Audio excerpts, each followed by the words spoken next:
Takže ja ťa zdravím, priateľu, moje meno Ivan Kundek a venujem sa stavbám s dlhšou životnosťou a nižšími nákladmi ako konkurenčné stavby.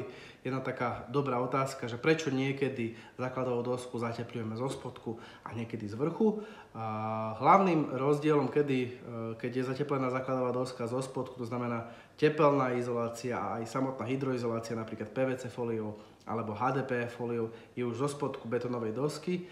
No a rozdiel je v tom, ako sa stavba správa. Ak ju zateplíme zo spodku, tak celá tá masa betónu tej dosky sa dostane práve dovnútra do interiéru, čo je obrovské množstvo vlastne kilojoulov energie a zrobí nám to, že vlastne dom sa nebude v lete tak rýchlo prehrievať a zase súčasne v zime, keď prídu nejaké nárazové nočné teploty krátkodobé, tak nebude tak rýchlo chladnúť.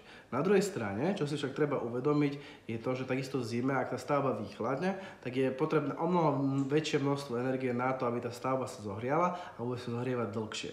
Čiže stavba sa stane ako keby taká menej reagujúca na vonkajšie zmeny teplot a menej reagujúca takisto aj na tie vnútorné zmeny teplot a dlhšie si bude držať svoju teplotu, čiže zvýši sa ako keby relaxačná doba alebo ľudovo povedané akumulačná schopnosť.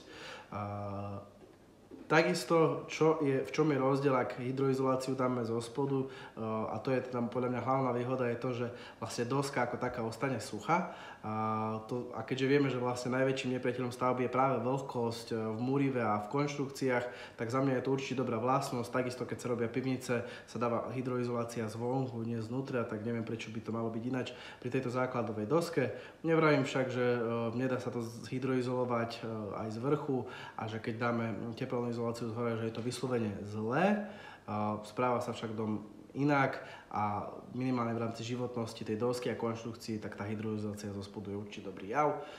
Ak sa ti toto video páči a chceš vidieť viacero podobných videí, určite sleduj tento kanál, no a teším sa na ďalšiu spoluprácu.